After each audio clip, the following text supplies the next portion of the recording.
Good afternoon. Today we're going to use a funky piece of equipment we have called the anti-griddle.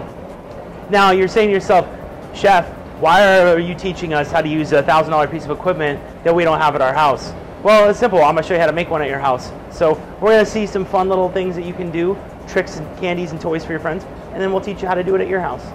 So first what we have here, well, we know the things we do at Posh with the anti-griddle is we make a little dessert amuse-bouche or little candies. So a lot of times we'll take a frozen curd, now we have a chocolate cardamom curd, and we're going to make a lollipop. It's pretty simple. The surface of this is about 40 below zero. So what I'm going to do is I'm going to take a little bit of this pudding, ladle it out into a dollop, and I'm going to set a stick in it and let it kind of sit. What you're going for is you're going for two different textures, a kind of gooey, chewy texture on the inside and a little crispy, frozen exterior. That way you have a nice juxtaposition of textures and a good kind of refreshing little snack. You can also freeze yogurt chips. If you're trying to temper chocolate to do some funky chocolate decor, you can set a little piece of parchment paper or plastic wrap and go ahead and pipe out what you need to do and it'll cool right away. Instead of having to pipe it out, put it in a refrigerator and let it cool slowly, this will cool it rather quickly. As you can see, it works pretty fast. So I'm just going to take a spatula, flip my lollipop over real quickly, and give it another 10 or 15 seconds. Then we're just going to take it and enjoy it for what it is, a nice, cool, refreshing treat in the Arizona heat. I'm going to take my frozen lollipop off and love every last bite.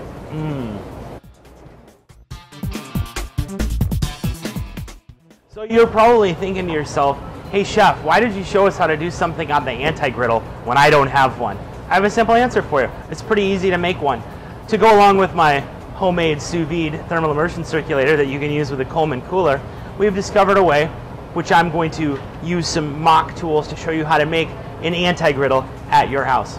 The first thing we're going to do is we're going to take a block of dry ice that you got at 7-Eleven or Circle K or Daisy Market or whatever's by your house. You're not going to touch it with your bare hands because it's dry ice, but you're going to want to set a block of dry ice somewhere. Then you're going to take a metal cookie sheet or a sheet tray and invert it upside down right on top of that dry ice. Now let it sit there for a good 10 or 15 minutes and you'll notice, just like the top of the anti-griddle, it'll start to form crystals.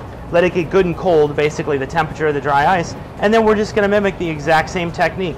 We're going to go ahead, dollop out a little bit of our pudding, put a stick in there, and go to town. And we can also do the same thing with chocolate. Like I said, take a little bit of plastic wrap or parchment, pipe some chocolate over the top, and you'll have your chocolate decor. If you need to make a lot of cookies, if you need to cool something really fast, especially tempering chocolate specifically, go ahead and lay it on top of the anti-griddle. Set a container, drop your chocolate in and whisk. It's kind of like making an ice bath. It's kind of a fun and quick way to do a lot of different applications, but it's also a way to buy something at home without having to spend $1,000 on a piece of equipment you're going to use 6 times a year. Thanks and have a good time. Remember, don't touch the dry ice.